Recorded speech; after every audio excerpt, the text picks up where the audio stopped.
Hey guys, I'm back with another adventure of the Hardy Boys. This one is The Great Airport Mystery,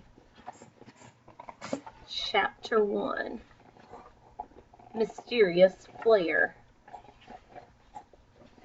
Too bad we lost so much time fixing that flat, Joe. Dad wanted us home in a hurry to start work on the case. Frank Hardy speeded up the brothers' convertible. Joe studied a road map. We're coming up to a turnoff that could save us 30 miles, he said. Let's try it. The boys kept a sharp lookout in the gathering dusk. Presently Frank slowed and spun the wheel. The entrance to the turnoff was narrow and flanked by heavy trees and brush. If they had not been watching for it, they could easily have missed it. A second later Frank slammed on the brakes. The glare of their headlights showed a wooden barrier several yards ahead. "Oh, no, a roadblock!" Joe groaned. "That's strange," Frank murmured. "There's no sign to explain why the road's cut off."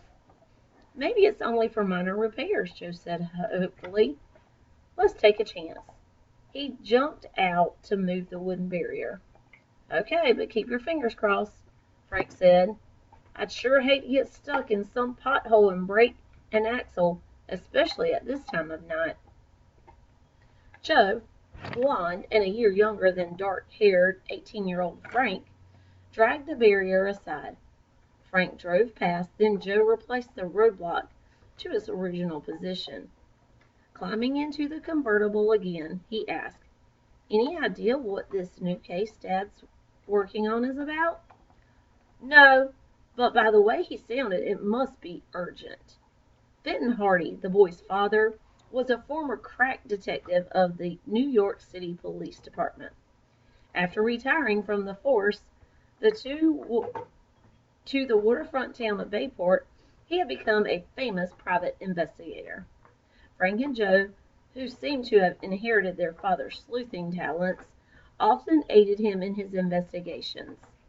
The brothers had also solved several cases largely on their own, beginning with the Tower Treasure and most recently the mystery of Cabin Island. Now a summer vacation trip has been cut short by the upcoming assignment. The boys continued their journey in the deepening darkness. Ahead the road wound through isolated hilly country. Here and there they encountered patches of light radiation fog, a phenomenon common to this type of terrain. After several minutes the Hardys were puzzled not to see any road construction or any other reason for the barrier they had encountered. "Maybe the roadblock was just somebody's idea of a joke," said Joe. Frank was about to answer when suddenly the brothers were startled to see an intensely bright red glow appearing on the road ahead. Temporarily blinded by the light, Frank jammed on the brakes. The car skidded crazily, then came to a halt up on the side of a steep embankment that bordered the road. "What's that?" Joe shouted. "Looks like a flare," Frank answered, turning off the ignition. The boy's eyes became accustomed to the bright light just in time to spot a man scurrying off the road into the woods. "Stop it, Lucy." The stranger vanished quickly, but not fast enough to prevent the Hardys from getting a glimpse of his face. A split second later they heard a series of loud, cracking sounds. "Those are rifle shots," Joe yelled. "But where are they coming from?" "The woods, and they may be aimed at us. This car is too good a target. We'd better get out pronto."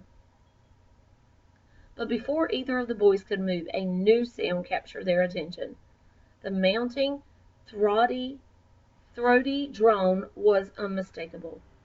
"That's the airplane coming down," Frank cried out, "and it's headed this way," Joe yelled. At that moment the boys saw two bright lights approaching obliquely from the right, and very low. Joe and Frank were able to make out its silhouette against the night sky.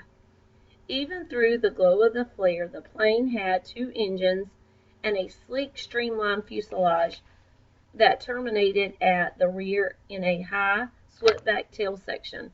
Its landing gear was fully extended. "That pilot's trying to set her down here," Frank declared, as he stared in disbelief.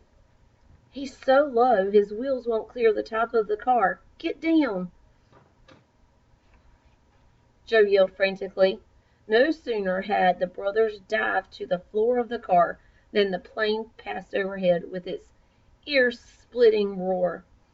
Its left wheel grazed the roof of the car. Already tilted on the embankment, the convertible toppled over with a smash. The Hardys blacked out. Several minutes passed before either of them regained consciousness. Frank was the first to move.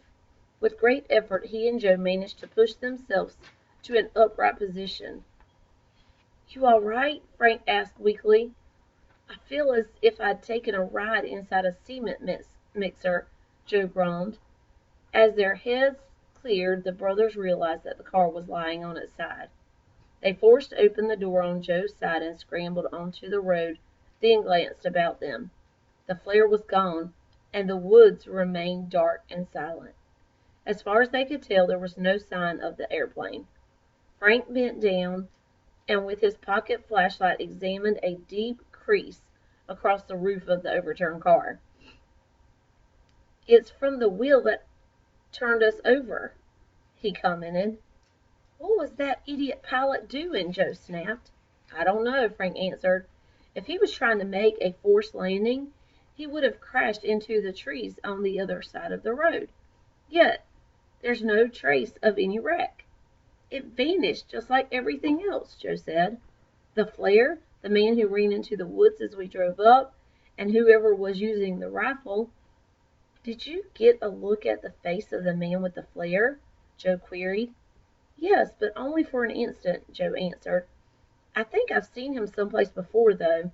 "Me too," Frank agreed.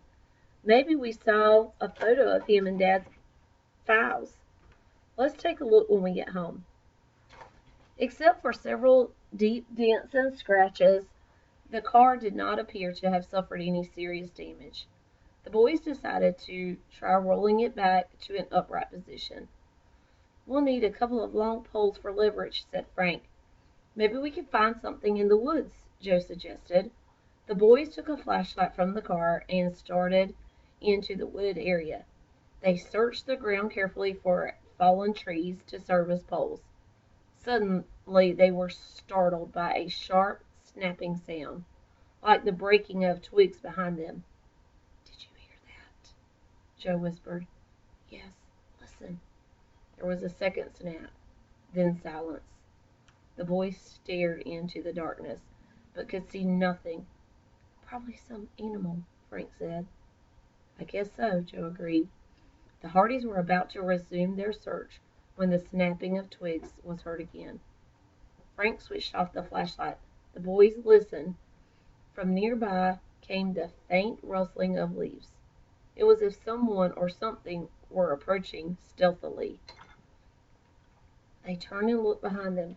Suddenly the outline of a man appeared against the heavy brush. He seemed to be pointing something at them. Was he the man with the rifle? The Hardys stood frozen in their tracks. And that's the end of chapter 1.